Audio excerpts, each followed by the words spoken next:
சரி, இன்னைக்கு ஒரு கேஸ் ஸ்டடி ஒன்று நம்ம பார்க்கலாம். என்ன அப்படின்னா, பொதுவாக வந்து சிறுகதை புதுக்கவிதை அப்படிங்கிறது வந்து இப்போ நாங்கள் அறிமுகப்படுத்தியிருக்கோம். உங்களுக்கு ஒரு மிகச்சிறந்த ஒரு படைப்பிலக்கிய பகுதி நம்ம சொல்லலாம். அந்த புதுக்கவிதைக்கு ஒரு காம்படிஷன் அப்படின்னு வைக்கும்போது பெரும்பாலும் மாணவர்கள் வந்து அதில் கலந்துக்கிறது அது ஒரு மிகப்பெரிய சிக்கலா இருக்குது. ஒரு புதுக்கவிதை எழுதுறதுக்கு மாணவர்கள் முன் வரணும், ஆனால் யாரும் வரமாட்டேங்கிறாங்க. ஸோ அந்த கலந்துக்கிறதுக்கான அதை எப்படி வந்து மோட்டிவேட் பண்றது, அந்த சிக்கலை வந்து எப்படி தீர்க்கிறது அப்படிங்கிறதுக்கான வழிமுறைகளை நீங்க தான் இப்ப எனக்கு சொல்லணும். யார் சொல்றீங்க? மேம் ஃபஸ்ட்டு புது கவிதைங்கிற பேர் எடுத்தாரே அப்படின்னா வந்துட்டு ஃபஸ்ட்டு வந்து அவங்க பயப்பட தான் மேம் பண்ணுறாங்க. எந்திரிச்சு நின்னா நம்ம ஃப்ரெண்ட்ஸ் எல்லாம் நம்மளை கிண்டல் பண்ணிடுவாங்களோ, நம்மளை கேலி செஞ்சிருவாங்களோ, நம்மளை அசிங்கமாக தான் பேசிடுவாங்களோ அப்படின்னு நினைக்கிறாங்க. அந்த கவிதையோட மகத்துவம் வந்து புரிஞ்சுக்கிறதே இல்லை. அதே மாதிரி எழுதும்போதும் நமக்கு ஸ்பெல்லிங் மிஸ்டேக் நிறைய பண்ணிடுவோமோ, நம்ம எழுதுறது கரெக்டாக தப்பா, நல்ல ஒரு வேர்ட்ஸ் தான் நம்ம எடுக்கிறோமா, அந்த நானா ராரா கரெக்டாக எழுதுறோமா அப்படிங்கிற ஒரு கன்ஃபியூஷனில் வந்துட்டு எழுதுறதுக்கே அவங்க இது பண்ணுறது மேம். அதே மாதிரி சின்னதுலேருந்து எல்லாரும் வந்துட்டு இங்கிலீஷ் மீடியமே பயின்று வரனால அவங்க தமிழை வந்துட்டு கரெக்டான லெட்டர்ஸ் எழுத மாட்டாங்க. அதனால அந்த பயத்தினாலேயே வந்துட்டு கவிதை எப்படி எழுதுறது, இது கான்செப்ட் எப்படி, அந்த கான்செப்டே ஒன்றும் புரியாம எப்படி எழுதுறது அப்படிங்கிற பயத்திலே வந்துட்டு எழுத வரது முன் வரது இல்லை நம்ம எழுதுறது.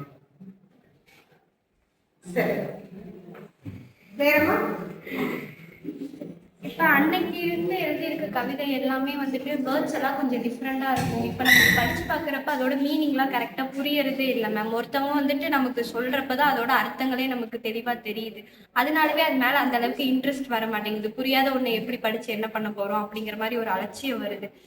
அதே மாதிரி முன்னாடி வந்துட்டு கவிதைகள் வந்துட்டு ரொம்பவே ஃபேமஸாக இருந்த மாதிரி எல்லாருமே யூஸ் பண்ணிட்டு இருந்தாங்க. அவங்களுக்கு தேவைப்படுற இடத்துல ஃப்ரெண்ட்ஸ் மூலியமா அந்த மாதிரிலாம் யூஸ் பண்ணிட்டு இருந்தாங்க. ஆனால் இப்போ அதுக்கான தேவையே இல்லாமல் போச்சு.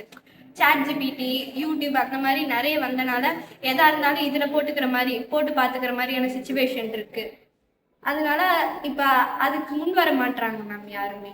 ஸோ அது முன் வர்றதுக்கு அப்படிங்கும் போது இந்த ChatGPTலாம் அவாய்ட் பண்ணி நம்ம சொந்தமாக எழுதி பார்த்தா சூப்பர் சூப்பர். வேற ஸ்டார்டிங் ட்ரபிள் நிறைய பேர், அதனால இந்த ஸ்டார்டிங் ட்ரபிள் இல்லைன்னா இந்த மிடிலும் நல்லா இருக்கும், எண்டிங்கும் நல்லா இருக்கும். ஸ்டார்டிங் ட்ரபிளே இதாகிடுச்சுன்னா நம்மளால அந்த கவிதைன்றது கரெக்டாக முடிக்க முடியாது. அதே மாதிரி ஹேண்ட் ரைட்டிங் நீட்டாக இருந்துச்சுன்னா இன்னும் கொஞ்சம் அட்ராக்டிவாக இருக்கும் பார்க்கறதுக்கு. அவ்வளோதான். ஸோ அந்த ஹேண்ட் ரைட்டிங் அது நல்லா இருக்கும்னா என்ன பண்ண போறீங்க நீங்க? அதுக்கு ஹேண்ட் ரைட்டிங் எழுதி பார்த்தா இன்னும் கொஞ்சம் நல்லா ஒரு ஹேண்ட் ரைட்டிங். சூப்பர். அப்போ புது கவிதை எழுதுறதுக்கான அந்த இது உங்களுக்கு திறமை வந்து. ஆமாம், திறமை வந்து. சூப்பர். வேறமா நம்ம ஒரு கவிதைக்கு முக்கியமானதே அவர் சொன்ன மாதிரி ஹேண்ட் ரைட்டிங், அவருக்கு சொன்ன மாதிரி ஹேண்ட் ரைட்டிங்கும் தான். அப்புறம் வந்து ஒரு கோர்வையான வார்த்தைகளும், அப்புறம் வந்து அதுக்கான அர்த்தமுள்ள உண்மையான வார்த்தைகள் இருந்துச்சுன்னா அது வந்து படிக்கிறவங்களுக்கு இன்ட்ரெஸ்ட்டாக இருக்கும். அது படிக்கிறவங்க 4 பேர் சொல்கிறதுனால, அவங்களும் வந்து 4 பேர் சொல்கிறதுனால அது கவிதைகள் திருப்பி வந்து எஸ்டாப்ளிஷ் ஆகும். நல்லா படிக்க ஆரம்பிச்சிட்டாங்க எல்லாருமே. மேம் கவிதைன்றது வந்துட்டு கலையில் முக்கியமான ஒரு கலை மேம். இப்போது நம்ம ஒரு விஷயத்தை நடித்து காட்டி, கலையில் நிறைய விதமான கலைகள் இருக்குது. ஒரு விஷயத்தை நடித்து காட்டி நடிக்கிறது ஒரு கலை தானே மேம். அதே மாதிரி கவிதை எழுதுறது ஒரு கலை தான். நடித்து காட்டி எல்லாருக்கும் ஈஸியாக எளிதாக புரிய வச்சிடலாம். ஆனால் நம்ம நம்மளுக்கு வாழ்க்கைக்கு தகுந்த மாதிரி ஒன்று எழுதி அதை மற்றவங்களுக்கு புரிய ரிலேட்டபிள் பண்ண வைக்கிறது ரொம்ப கஷ்டம் மேம். மேம் அவங்க சொன்ன மாதிரி தான். ஏன் லேக் பண்ணுறாங்கன்னா அவங்களுக்கு எதுவும் தெரியறது இல்லை மேம். ஸோ அந்த நாலேஜ் இல்லை, ஃபோன் நிறையா யூஸ் பண்ணுறாங்க. ஸோ அதுலேயும் ப்ராப்பராக யூஸ் பண்ணுறது இல்லை. ஸோ நிறைய லேக் பண்ணுறாங்க மேம். ஸோ இப்போது அந்த புது கவிதையை எடுத்துக்கிட்டால் அது வந்து நிறைய லேர்ன் பண்ணால் நல்லா எழுதலாம் மேம். ஸோ இப்போ எனக்கு எப்படின்னா அது ஒரு ஸ்கில் தான் மேம். ஸோ அவங்க சொன்ன மாதிரி ஒரு கலை. ஸோ அது நல்லா லேர்ன் பண்ணிங்கன்னா நல்லா பண்ணலாம் மேம். ஸோ எனக்கு டான்ஸ் பிடிக்கும். ஸோ நான் நிறையா இன்ஸ்பயர் பண்ணுவேன். ஸோ அதில் யார் எக்ஸ்பர்ட் பார்ப்பேன். ஸோ அந்த மாதிரி பண்ணும்போது எனக்கு நிறைய நாலேஜ் கிடைக்கும். ஸோ அது யூஸ் பண்ணிக்கலாம்.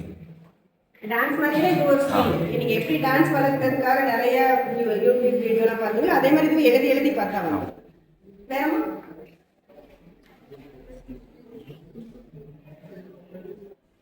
மேம் இப்போ யாராச்சும் கவிதை எழுத வரேன் அப்படின்லாம் சொன்னால் அதை பார்த்து நிறைய பேர் கேலி கிண்டல் பண்ணி சிரிக்கலாம் செய்கிறாங்க. அதனாலேயே நிறைய பேர் முன்னாடி வர மாட்டாங்க மேம். அப்புறம் ஒரு கவிதை யாராவது எழுதுனா நம்ம கவிதையை படித்து பார்த்துட்டு யாராவது செலுத்துருவாங்களா, அந்த யோசனையிலேயே யாரும் அதுக்கு முன் வர்றது. அப்போ அப்படி இருக்க ஃப்ரெண்ட்ஸ் எல்லாம் நம்ம அவங்க இதெல்லாம் கண்டுக்காம விட்டுட்டு நம்ம முன்னேறி வந்தாதான் நம்ம எப்பவுமே டிஸ்கரேஜ் பண்றவங்க பக்கத்துல நம்ம இல்லாம இருக்கிறது அவாய்ட் பண்ணிக்கணும். வேறமா இப்போ வந்து ஸ்டேஜில் ஏறி பேசுறதுக்கு நிறைய பேர் கூச்சப்படுவாங்க மேம். அது வந்து ஸ்டேஜ் பேர் மாதிரி இருக்கும். இப்போ யாருமே மேலே ஏறாமல் இருப்பாங்க. ஒரு வாட்டி ஏறி பேசிட்டாங்கன்னா அந்த ஃபியர்லாம் போயிடும். ஃபியர் நமக்கு போயிடும். இந்த க்ரௌடெல்லாம் பார்த்துட்டாங்கன்னா அடுத்த வாட்டி பேசுறப்ப இன்னும் கொஞ்சம் போல்டா பேசுவோம். புது கவிதை பத்தி பேசும்போது போல்டா பேசுவோம். வேற என்ன ஒர்க் பண்ணுவீங்க?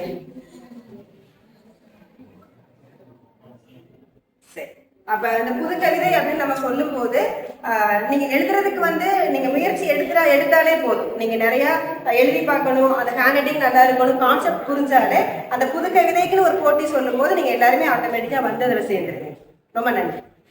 Thank you.